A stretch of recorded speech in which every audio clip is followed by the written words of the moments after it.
I'm going to chase something, it should be the thing that has a greater value, and that is the restoration side of things. Doing a water damage job compared to a carpet cleaning job. There may be less water damage jobs than there are carpet cleaning jobs, but the value of the water damage job is 30 times the value of a carpet cleaning job.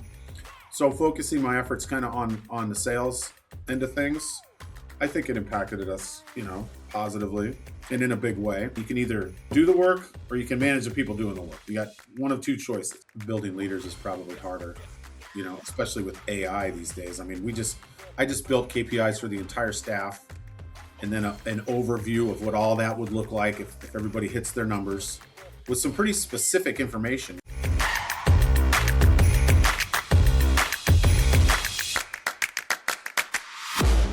Hey everybody, welcome back to another episode of Violand's GPS podcast, Growing Professional Skills. I am your host, Jeff Jones. Very excited. My longtime good friend, Mr. Kevin Hussey, owner of United Fire and Water, a DKI company down in Baton Rouge, is our guest today. And Kevin's been doing this for quite a while.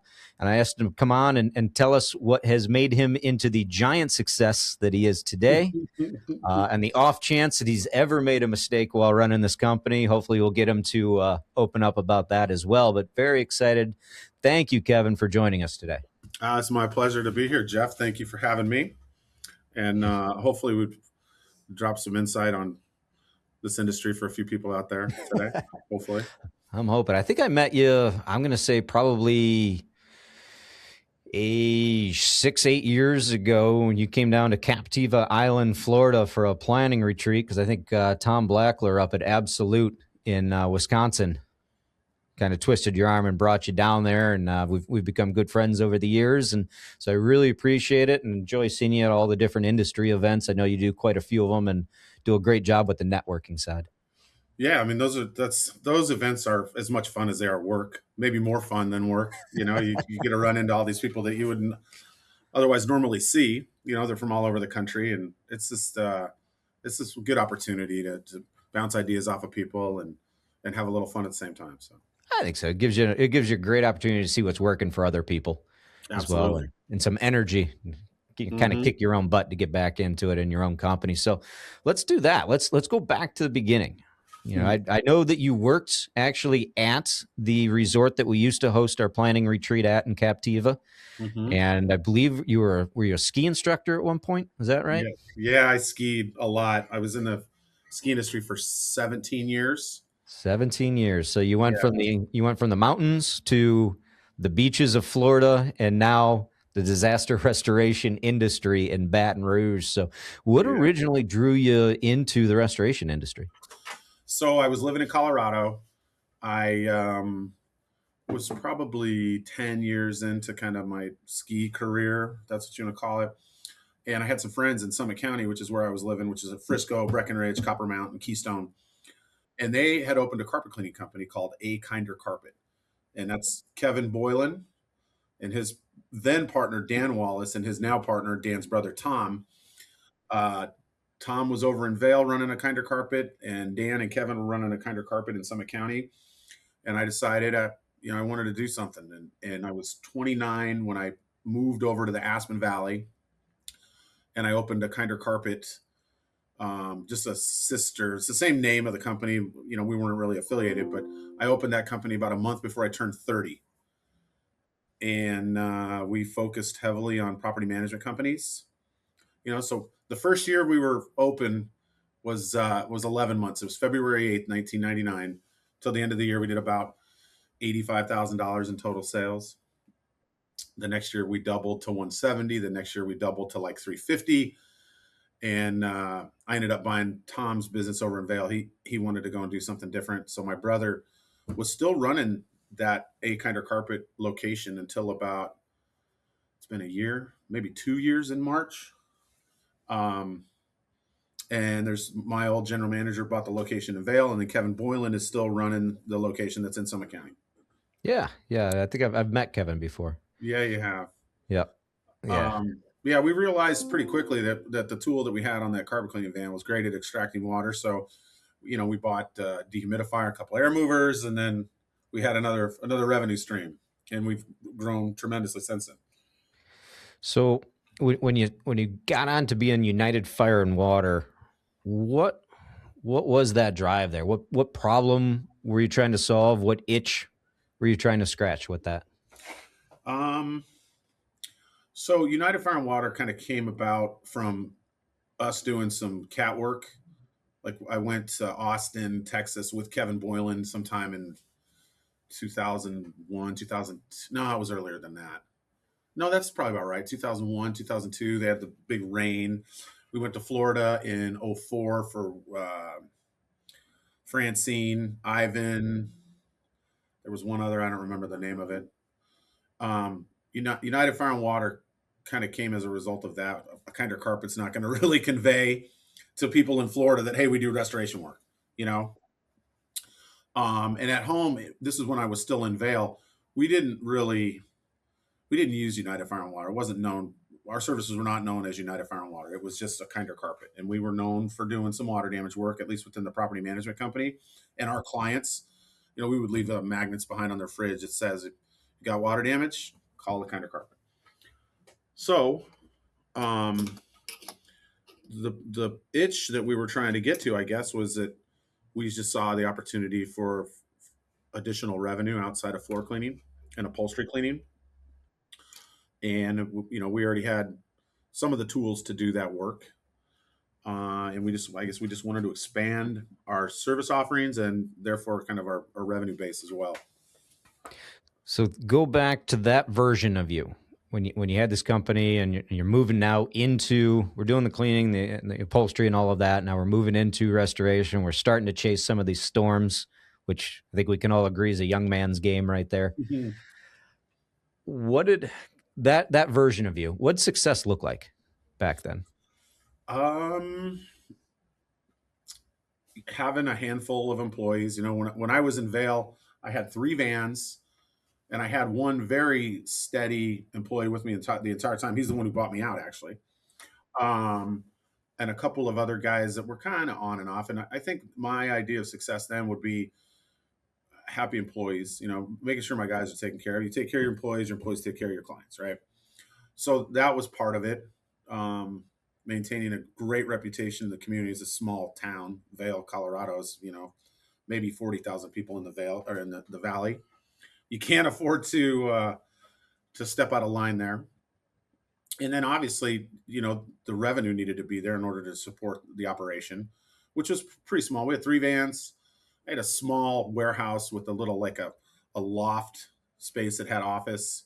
It was, maybe 1,200 square feet. And growth, I guess, was also part of what success would have looked like. As we're growing the business, which we did fairly steadily. I would say I was in Vale 5 years, and our numbers grew for sure. When you had those 3 employees, and first way you answered that question was, I want my employees to be happy. Mm-hmm. Happy employee, good culture. Now I can grow this thing. Versus where you are now, where you have a lot more employees with that. Do you think it's the same challenges in trying to keep employees, keep that? And I'm not going to say keep employees happy. I'm going to say a healthy culture. Mm-hmm. Is it the same with 3 employees as it is now, or is it a lot harder when you have more employees? What changes there? Well, there's going to be a lot more diversity. I have 12 employees, I think, full time, and then we've got a couple of fractional people that have a fractional estimator, fractional marketing person. Yeah, I would say it's harder. In Vale, it was pretty easy. It's a couple of 3 young men that what they like to do. They like to ski. They like to do hiking and mountain biking and stuff in the summer. Fortunately for us, our busy seasons were the spring and the fall. That's when everybody wanted their things clean after the tourists have left, but before they get back in for the next season. And it wasn't real difficult then to keep those guys happy. I didn't have to do anything kind of out of the normal. I just run the business, Mm-hmm. But yeah, these days it's a little tougher. Social media and information gets around so quickly. And back then, the internet had just really kind of started, at least for me. This is the early 2000s. So yeah, to answer your question, yes, I think it's definitely more difficult. The larger the entity, the more difficult, the more challenges you're going to have and keeping everybody satisfied. We've had this discussion internally here at Viola a lot because we like to focus on culture, a big piece of who we are. And we feel that we've got a strong culture internally, but it's almost like a marriage sometimes where, healthy marriages still go to marriage retreats sometimes. Mm-hmm. And you still have to focus on a lot of that. But then sometimes it feels forced if you Yeah. focus too much on it. What works for you? How much time a week do you think you spend solely on culture? Um, I think about it a lot. It- Actually, spending time on it, that's a kind of a subjective question. I mean, we have our morning production meetings every morning at 7:30. I spend a lot of time with my interim GM, Lindsay. You Mhm. met her, right? Yep. And Yep. yeah, we talk a lot about culture and how important it is to make sure that you have a healthy workplace. Is there sometimes do you see red flags? Do you see warning signs within? How are you measuring it? I mean, I'm getting information typically from my outgoing GM Lee or my interim GM Lindsay or someone else on staff. That hey, this went on. I don't see all the day to day stuff. I'm not. I don't go to. I go to very few jobs anymore, kind of large commercial jobs. And so I don't see the kind of day to day activity that I used to when I was in the field, and I have my hands on everything. Um, but yeah, I mean, there's been a couple of instances, even just in this last year in 2025, where we've had to let people go because they weren't uh, they weren't a good fit because they were late every day. Even 10 minutes. It's like that's you're not sending the right message to the rest of the staff that that it's okay to be late. It's not. And we've had a couple other issues where we had people that just they didn't fit. And we probably could have done a better job screening them. And so we've made that our focus to some extent. And it's funny, Lee, my outgoing GM, we interviewed Lindsay twice. It was Lee and I interviewed her via Zoom. No, no, no. I'm sorry. She came here to the office. Lee and I interviewed her for probably 90 minutes. I thought she was solid. Lee's like, there's no way she's ever going to get the respect of this male dominated industry. She's not going to get the respect of Bo, who does all of our repairs, of the guys in the field doing the mitt work. And then Josh Bachman with Violand and I interviewed her, and Josh really did it all. I just kind of put it on mute and watched and listened, and I probably had her on for an hour, 90 minutes, and Josh was like, "She's perfect. She's perfect." And so even Lee thought, and it's like, well, maybe Lee's not the right guy to be on my team. And I'm teasing to some extent, but he does. I'm usually up here at 30,000 feet, and he's usually down here at ground level, and he kind of balances out a little bit. The Mhm. old ham and egg, you know.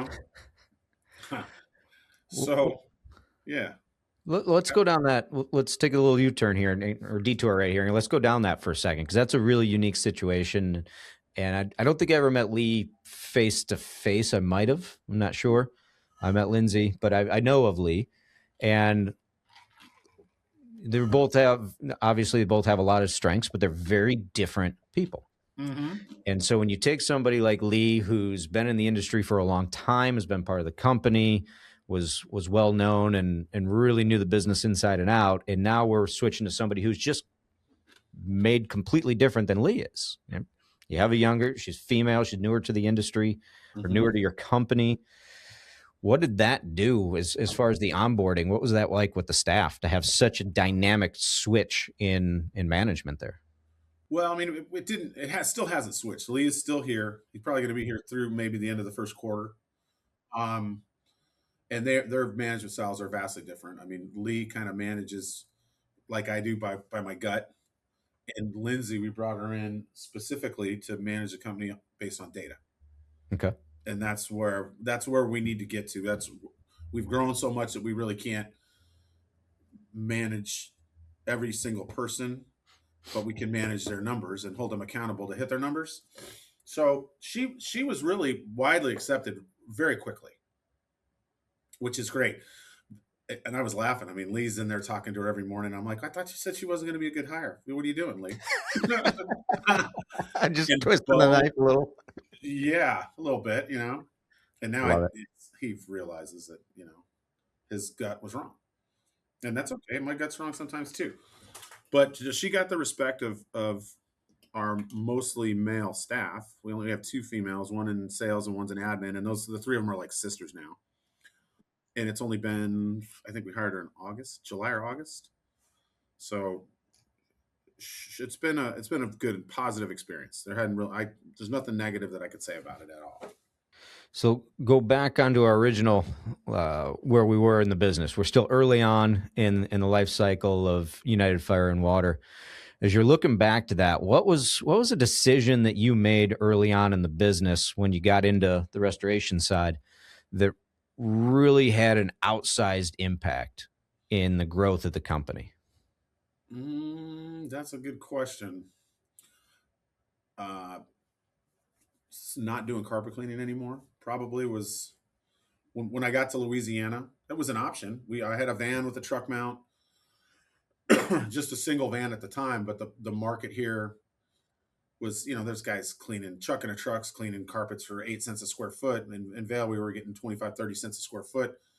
Um, but then I also, I looked at it as I have to work, right? There has to be output. And if I'm going to chase something, it should be the thing that has a greater value. And that is the restoration side of things, doing a water damage job compared to a carpet cleaning job. There may be less water damage jobs than there are carpet cleaning jobs, but the value of the water damage job is 30 times the value of a carpet cleaning job. So focusing my efforts kind of on the sales end of things, I think it impacted us, positively and in a big way. And then we added reconstruction when Lee came on board. He's a very good manager of people, and I'm not. I'm a kind of my head in the clouds. I'm not. If you get me down in the weeds, I don't perform well. And that has added, a lot of money to both the top line and bottom line, and allowed us to employ, at least one other person. We got two people now managing the repair side, and it's been good. We're 40% ish gross profit, and if we're over a million a year just in residential repair, that adds up. So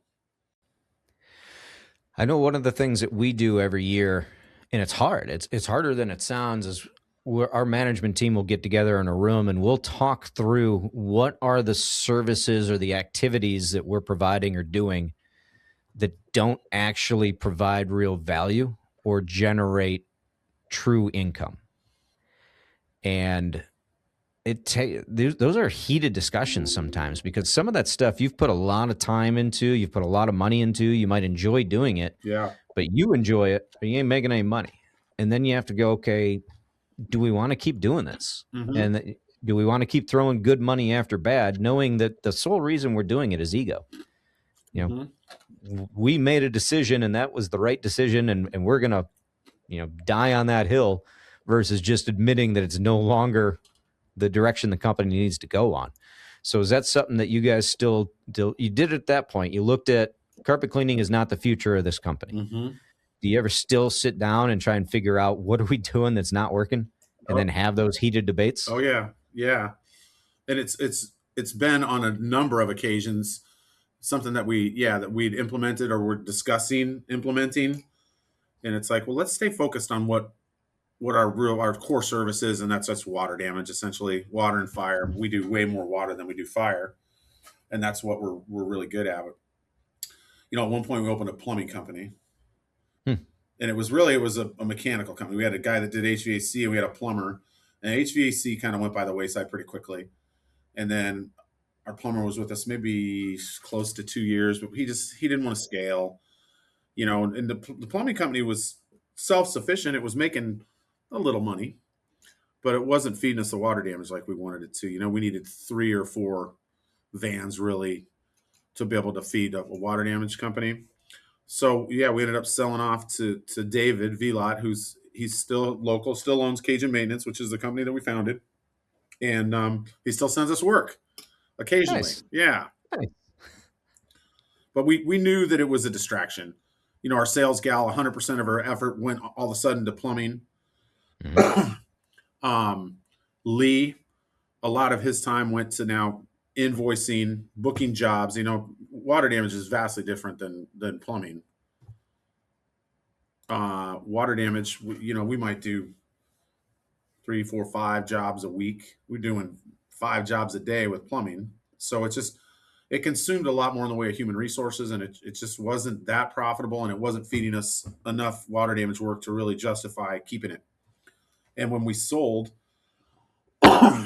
we had reclaimed that many man hours from Lee, from Cassie at the time, who was doing sales, from me, to focus on the thing that really generates revenue, and that's equipment rental, water damage. So as you're scaling this company and we're growing, and some of the stuff worked, some didn't, but you were able to recognize early on what wasn't working and have the the guts to cut out the bad stuff, even though that's not an easy decision to make, because you made the decision to go into it. You want to see it work out, and there's always tomorrow when that big sale is going to come in, right? Right. but Absolutely, but yeah. but eventually you cut it out. But looking back, where was the mistake that you think kind of hampered some things, or where were some areas that you struggled in this growth, that if you could go back and talk to yourself 10, 15 years ago, you could give yourself some really good advice? Putting the right people in the right seat on the bus, and have everybody rowing the same direction, a boat, I guess, not a bus. Um, that's been hard.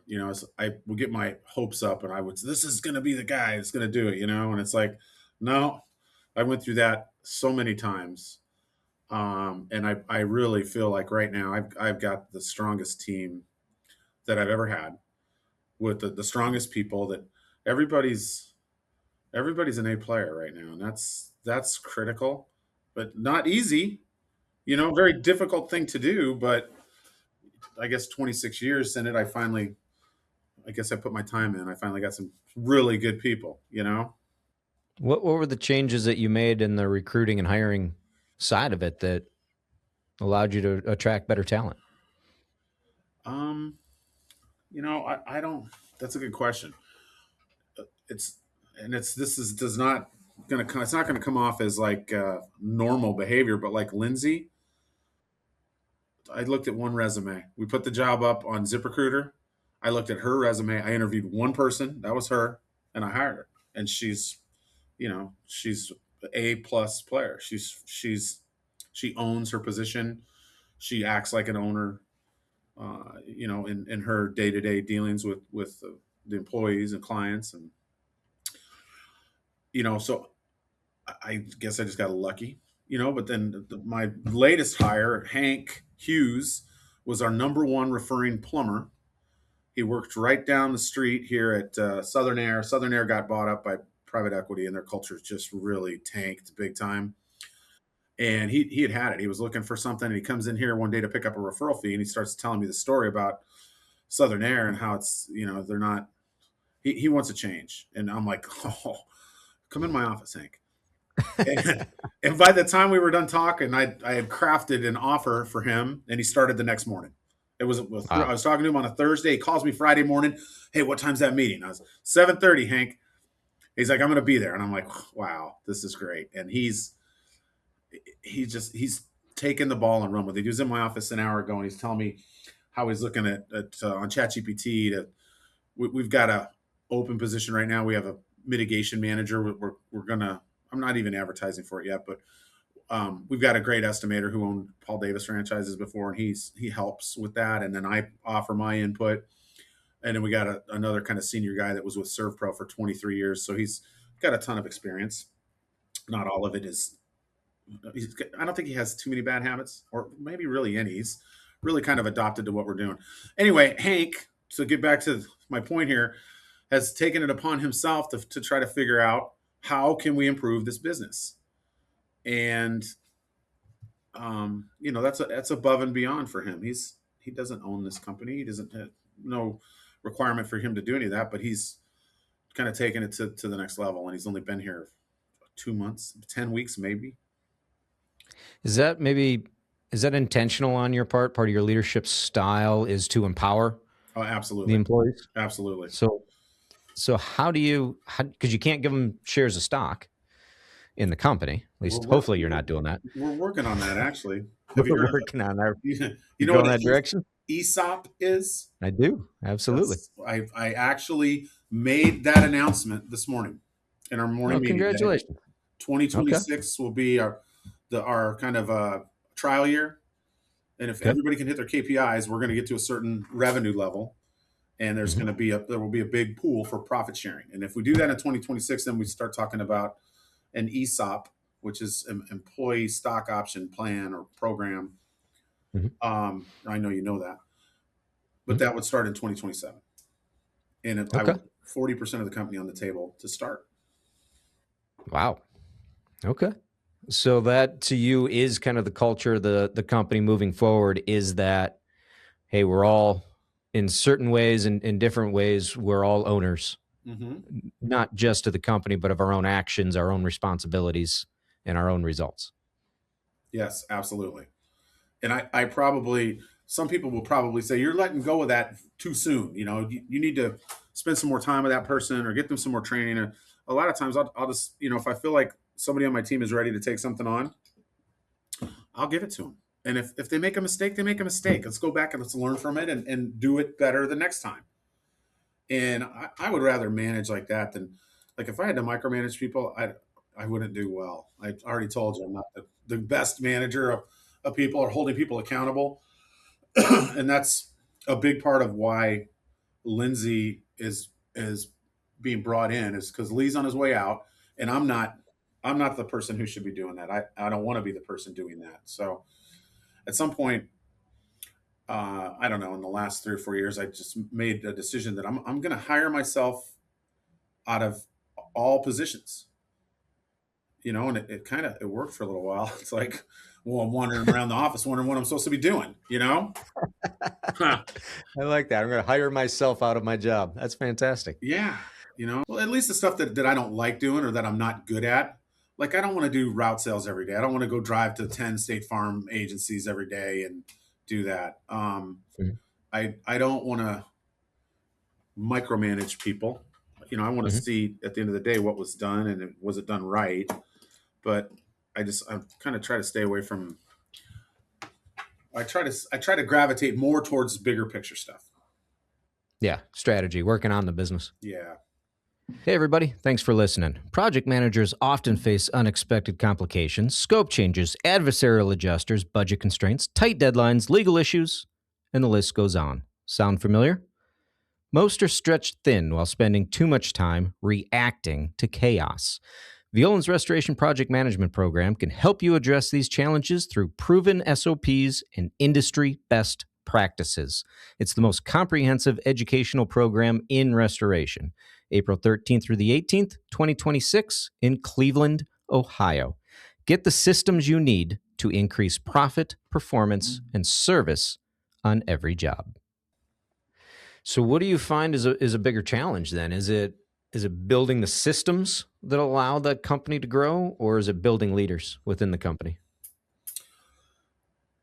Building leaders is probably harder, especially with AI these days. I mean, I just built KPIs for the entire staff, and then an overview of what all that would look like if everybody hits their numbers, with some pretty specific information, as far as how many residential water mit jobs we're going to do, what sort of additional jobs that will throw off, whether it's contents or repairs. So we turn one job into 3 jobs, and what are our average numbers, yada yada. Chad helped me go through all that. But developing leaders is definitely a little tougher. And historically, we've not really promoted from within too much, just because we didn't have the right people in place. And this mitigation manager, I'm contemplating one of my 2 senior guys, maybe moving them into that, but it's still kind of new in the process. We just started talking about it in the last month or so. But to answer your question, I think, yeah, developing new leaders is way harder than putting systems in place. Yeah, I would agree with you, without a doubt. People, even the best people, There's still a level of unpredictability Oh yeah, versus when you build out that system, the reason for the system is to eliminate the unpredictability. So exactly. that's the challenge that comes with it. Now, take your style. You're somebody who, if people who know you know that you've got a big heart. You still want the best out of your people, but you're going to try and create a culture. It's one of the first things I said when you were what was success early on in the business. When you had 3 employees, the first place you went was have a great team, have a great culture. Now that you've got the bigger company with it, but how do you balance holding the employees accountable and the performance management side of it with the empathy side of it, especially knowing that this is a high stress industry, that's an emergency response industry, that those pipes break at 9 o'clock at night on a Friday or 2 o'clock in the morning on Christmas Eve. They don't break at noon on a Monday. The way I do it is that there's 2 of us. It's a good cop and bad cop. So it's not too hard. And Lindsay will be the one she's going to be having those weekly meetings with each staff member on their KPI, on their metric, on their measurable. Are we on pace or not? And if not, what's going on? What do we need to improve that? If we get into a second or third week, it's still not addressed, and we get into a performance improvement plan. And if I got to be bad cop occasionally, I'll do it too. I mean, I don't have any problem, saying, hey, listen, this is, these things that you're doing or not doing are affecting the business, and that affects me. And if we got to lay the law down, then so be it. But we haven't really had to do that, not with any of the people that are currently on board. But we haven't been measuring it the way that we're going to start in 10 days or whatever it is. The first of the year is when everybody knows their KPIs now. And we said, all right, it's nothing. We're not asking you to do really anything differently than you've been doing, but we're going to start measuring it and looking at it more closely starting January 1. So maybe there is a little more turmoil, and maybe there is a little bit more bad cop that needs to be present for some of this. I don't know. We'll find out, come next month. But again, we're not asking people to do anything kind of that they haven't been doing already. So it's just that we're gonna measure it. Accountability is really challenging for any business out there right now, especially the smaller businesses where you're probably a little too reliant on 1 or 2 individuals within the company because they carry a lot of responsibility and they're not easily replaced. Yeah. So they're harder to hold accountable because if we make them mad, they walk out the door. Yeah. You're the one who has to pick up that slack. Oh, agreed. And so agreed. Balancing that accountability is tough sometimes. Do you ever sit there and go, boy, I want to say these things, but I can't say them, or I have to find a more tactful way to have this conversation? Oh yeah, that's happened many, many times in my career where I was like, I want to fire this guy, but I can't. I would just be cutting off your nose to spite your face, right? Yeah. Yeah, and that's not a great place to be, But if you really want to build success, you're going to put people that are better than you or smarter than you or more proficient than you in certain things. I don't want to be the smartest guy on my team. So hopefully, those people that are around that play such a key role don't put themselves in a position to where, that's even got to become a thought. But I think that goes back to what you mentioned earlier about, we didn't used to hire a lot from within. We didn't used to promote a lot from within. And to me, that's the reason why you have to do it. Mm-hmm. Because all of us, and any individual in any company, at the end of the day, is replaceable, unless you're a solo operator. Anybody is replaceable, but can you be replaced? And if the answer is no, even on your end as the owner, you still have a family. The business still has to provide beyond you at some point. So having everybody in the organization be replaceable is a huge strength. Mm-hmm. If you're able to do that, but that comes through the training piece, and that has to be intentional, I think. Agreed, 100%. So let's switch gears here. You've been in the industry for a long time. I know you're pretty active on some of the Facebook groups and that, and you've got some opinions on the industry, and not that we're here to trash lots of people or lots of things. Probably need a few more beers to make that a little more fun. We can pick that back up tonight, right? That's right. But let's talk about the industry a little bit right now, and some advice for other business owners that are out there. So, what do you think most restoration owners misunderstand about why their businesses plateau? I think a lot of guys kind of get stuck in the owner operator mentality. And this is a good example. My brother was that was him exactly. Nobody does it better than me. I'm the best at cleaning carpets. He got it. He didn't even really get in. We did restoration while I was there in Aspen. I was there for 3 years before I bought Tom out in Vale. As soon as I left, he maybe had 4 or 5 DHUs and 40, 50 fans, something like that. But he didn't chase that work because he did not want to do any emergency service stuff. He didn't want to after hours. He was like, no, I'm not doing that. And that's a choice that he made. But he also made the choice to not necessarily manage the work he was doing, which is floor cleaning. It's two headaches, right? You can either do the work or you can manage the people doing the work. You got one of two choices, or some Yeah, hybrid where both are yeah. combined. But he always wanted he took so much pride. Like he was cleaning the Prince of Saudi Arabia's place. He cleaned Barbie Benton's, Hugh Hefner's ex-wife, a lot of famous people's places. Um, but he just didn't want to scale, and for somebody that wants to scale, you have to get out of that mindset, because you can't Mhm. do both. You can't grow and wear every single hat yourself.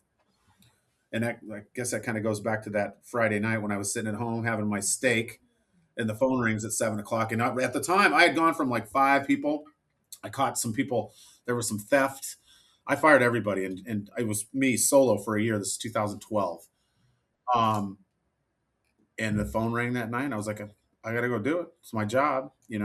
But then that night, I decided I get something has to change. I don't know how old I was then, 50ish. Um, no, 40 something. Anyway, 40 something. I made the decision that night that I've got to make some changes. So I don't know if that answers your question or not. But I think it does. It goes back to what you said. I don't want to be the smartest person on my team. no, or the best at maybe the best at drying out your building, or maybe the Mhm. best at doing continuing education or speaking, something to that effect, or high level marketing type Mhm. stuff. But I don't want to be the best at accounting, and I'm not. I don't want to be the best at answering the phone, which I might be.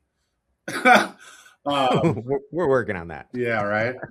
Yeah, that's why I want to put those people in place, and it's we're still a very small operation. I mean, I'm proud of where we're at, but um, we certainly could go a lot further, and a lot of people out there who have gone miles further. So So, where do you overall with the industry? Where do you see the biggest strength in the industry right now? Where is it matured to the level that we can be really proud of?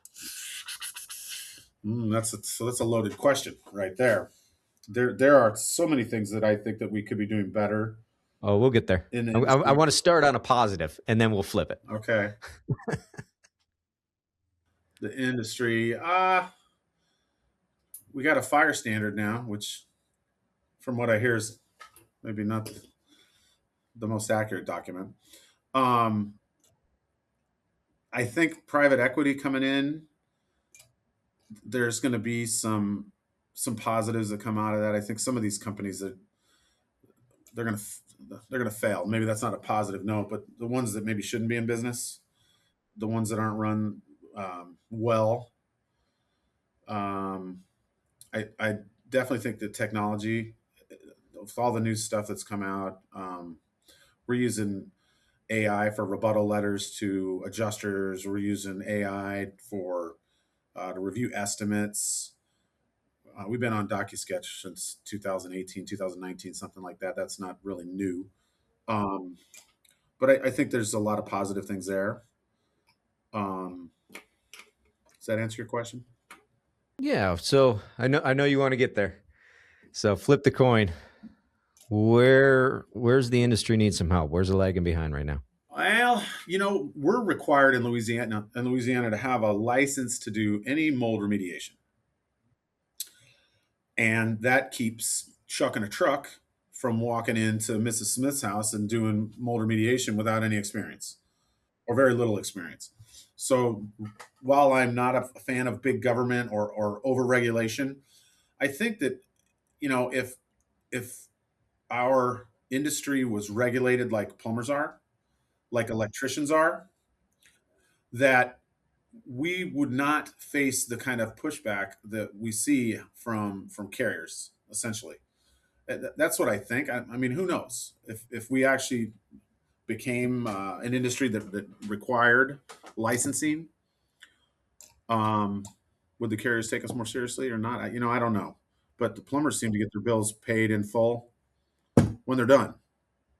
We get paid a percentage of what we build. Our average days right now is 42 days, I think. Why is that? How come I don't get paid, but the plumber does? So that could be something that would be a big impact on our industry. Back to private equity, I guess this could be good or bad. If you look at Lowe's and Home Depot as an example, you remember when there used to be like Ace Hardwares and True Value Hardwares all over the I know place? Ace Hardware pretty well. Yeah. Yeah. And there's a True Value and an Ace in Baton Rouge. And whenever I go in there, the customer service is phenomenal. Mhm. But I go to Home Depot or Lowe's, not so much. So with all of this consolidation, I think that there's an opportunity for kind of firms like mine. I call our firm a boutique style firm. There's some opportunity for us to shine, in the eyes of people that care about getting a good job done and paying what a fair amount would be to have that good job done. So we are seeing a differentiator for the guys that are still, and I'm going to say independent, but even franchises can be, they're still locally owned, Uh-huh. most of them. Yeah. So those locally owned or those boutique companies where you're seeing the differentiator moving forward is the customer service side versus the big private equity groups that are out there. Yeah. I mean, and that's probably a pretty broad statement, but guys that are on program work, they're getting 3, 4, 5 jobs a day. What happens to your customer service levels? Does the client just become a number because you got 4 more coming from State Farm or wherever it is? And we don't. Well, that's not how we operate. We're gonna do everything that we can to spend as much time with the client, educate them on the process, and make sure that they're not a number. They don't feel like a number, but they're a client. They're human that suffered a loss of some sort that we're there to fix for them. Okay. Well, what excites you as we start to wrap this thing up here? What excites you the most about the future of United Fire and Water? Exiting. I'm teasing to some extent. I mean, I'm I getting know, up. I I'm know. getting up there. I've 3 years. I'm going to be 60. A little more. 3 years and 3 months. Okay. That's old, man. And I've been in it 26 years now. It'll be 27 years in February. I'm really looking forward to kind of seeing what the next chapter looks like. And can I build something that's going to be sustainable beyond me being here every day? And I think that that's a possibility. It's kind of scary to think that I won't be here every day because this is my business is kind of my life. Like another child for you. Yeah, exactly.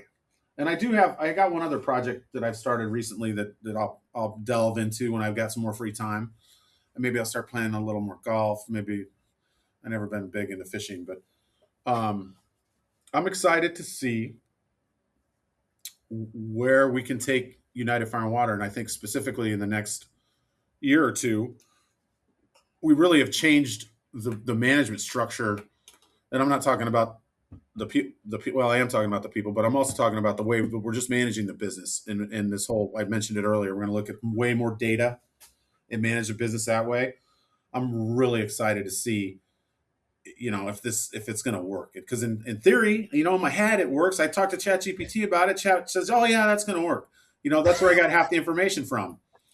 That if people just hit their KPIs, our closing rates are not great. If we just adjust or address that one thing, we start closing, if we double our closing ratio on residential water is what I'm talking about specifically, the numbers, it's crazy because then you not only are you closing more water jobs, then you got an opportunity to get a contents job, you got an opportunity to get a repair job.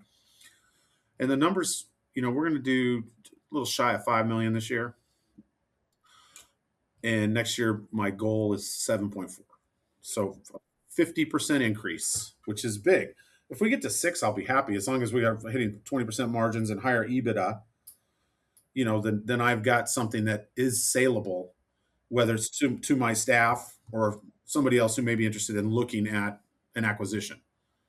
And ultimately I'm gonna have to exit at some point, and I don't want to be walking around with a walker when I do it. I'd like to have a little fun, I worked my ass off for a long time. So, well, last question I got for you then, and it's kind of an advice to other restoration leaders or soon to be restoration leaders who are out there, really not in restoration, just small business.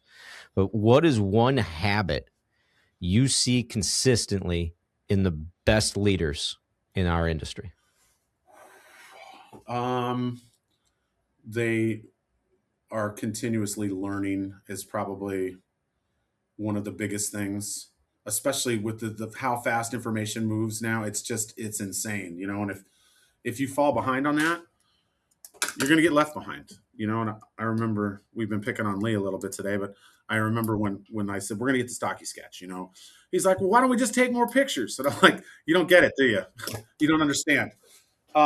So I would say a thirst for knowledge, continuously learning, not only about maybe technological things, but your people, kind of what motivates them, that sort of thing. And drive, obviously, if you don't have that, you're not going to go far. Those would be two of the things. Couldn't agree more. Continual learning organization that just happens to do restoration. Mm-hmm. I love it.